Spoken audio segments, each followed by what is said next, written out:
Madam Chief Justice, my duty is to make closing submissions as I also deal with the last issue. What are the appropriate reliefs? Yes. Oh. I start by apologizing. I left out two members of my team, two lawyers who have worked very hard, Rose Thiongo and Ham Langat, Mr. Ham Langat. I think in fairness, it's good I place them on record. They have done a sterling performance, and this is part of the mentorship we should do. Madam Chief Justice, let me also start by apologizing that I did not place on record the fact that we did file written submissions on 27th August this year, and we rely on those written submissions. We took lots of time to actually develop almost a treatise on the origin of Election Act. We went to 1870 in England, where we found the first codification of the Election Act, and the subsequent development and the hesitation by apex courts in not disturbing electoral victory. I would request you, in the fullness of time, please look at it.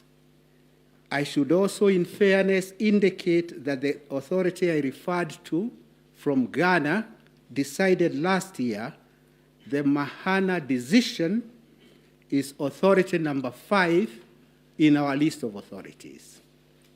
And again, this, Madam Chief Justice, let me say this because I ought to acknowledge it. Judges in Ghana quoted with approval one of your judges. Writing of this apex court are now being quoted with approval in the continent of Africa. And if I could say so, this is also because of the very vibrant advocacy by my learned friends. So if we could participate in enriching the jurisprudence in Kenya and Africa, so be it. I now go to a very brief response overview. You have a petition before you by Julia, I think is now number 7, the one about special group of people, 500,000, who allegedly were denied the right to vote. And this is what we call not now fiction, but theory, pleading or drafting a petition on the basis of abstract principles. The so-called 500 people, not a single one of them have filed an affidavit to say because they were working for IEBC or were working in any hospital, they were deprived an opportunity to vote. In other words, this court must also try to establish some rules of engagement. Are we going to be holding this country at ransom as we process these petitions, which are, to say in very modest terms, very frivolous? One comes and says 500 people are denied an opportunity to vote, and then he gets away with it. Juria is a very good example of what states in America have now resolved to do. They do punish a pleader who files a pleading with the full knowledge that what is being pleaded is incorrect. I go to another area of so-called suppression of votes. This is another constant denominator, that the suppression of vote, because one level of votes was not held. And the question is, where is the empirical evidence that because there is no voting for a senator, then the turnout for votes for the presidency are suppressed, and suppressed in relation to only one candidate not both candidates.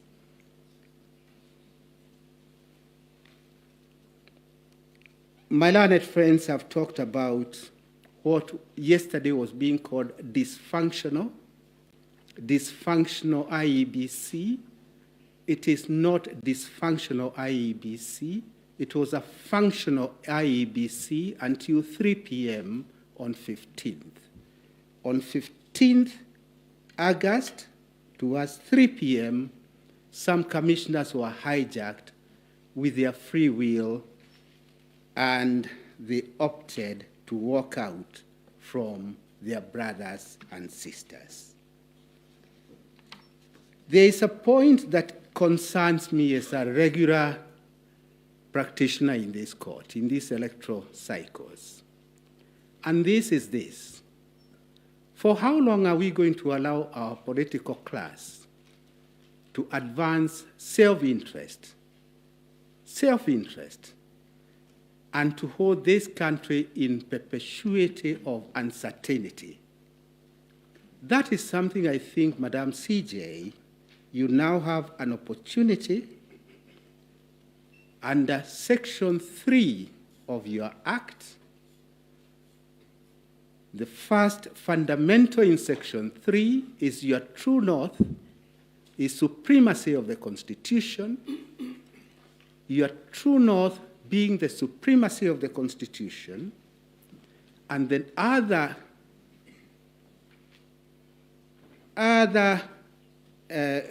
factor to consider is that this court is required to help us develop even a political path for this country. Those two become very important aids in how we deal with the political class. I'll come to that towards the end. But it is something of concern, because unless it is captured early, I do not see great hope in the way we are proceeding.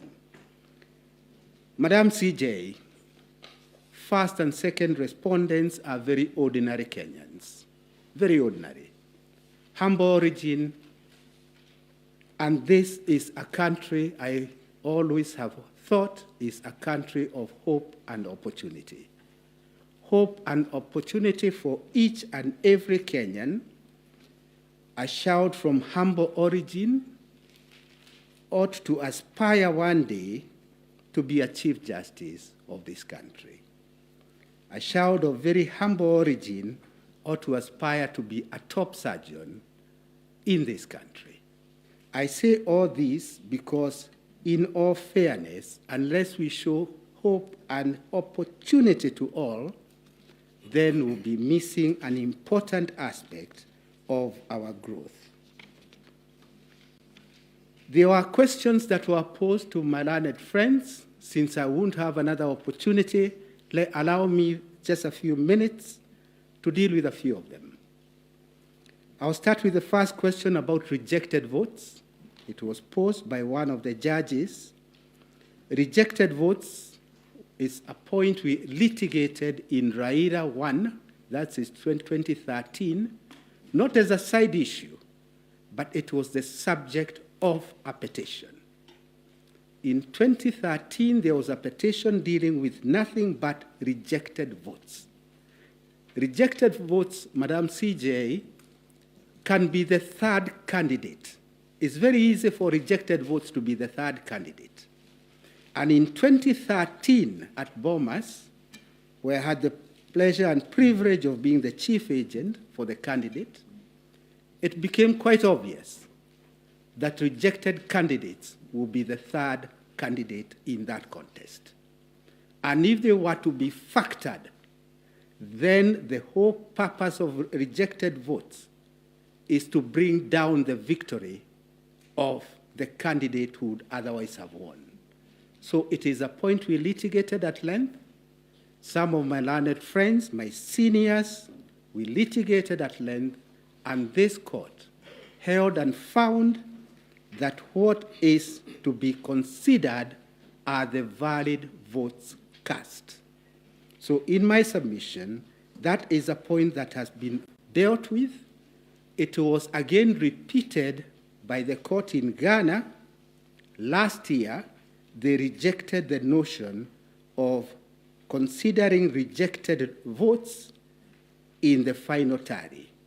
As a matter of fact, now that I remember, I'm getting a little older, I was clearer then in 2013, it is a misconception to call them rejected votes. It is actually rejected ballot, because a vote is that which is valid, which expresses a choice. So those so-called rejected votes are actually rejected ballot papers. The same holds true for spoiled ballots, and the same holds true for stray ballots. As fate would have it, you will not even know about the stray ballots at the point that the tallying is going on.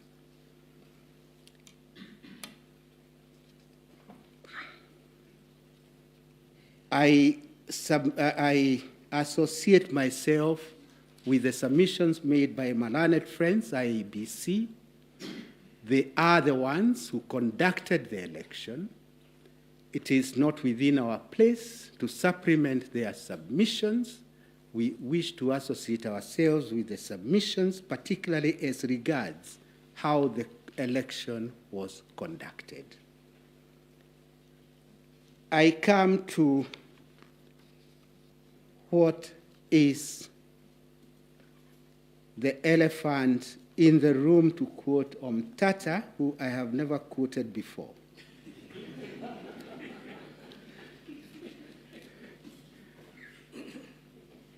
What is the way forward? On the one hand, you are being requested by many of my learned friends, actually all of them in unison. It's the first time I have seen so many lawyers making the same request: nullification of the election. Almost reminds me of the trial of Christ. Crucify him. Nullify the election. After nullification of the election, no solution is provided.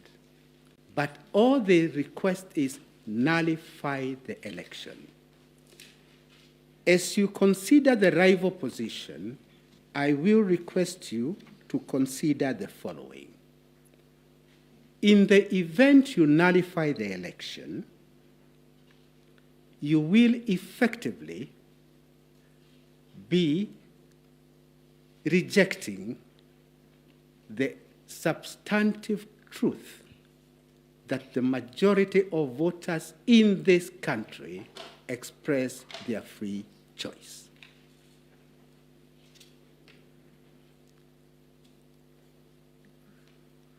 While considering that plea of nullify the election, we shall be acceding to a very dangerous trend in this country, that presidential elections are to be held,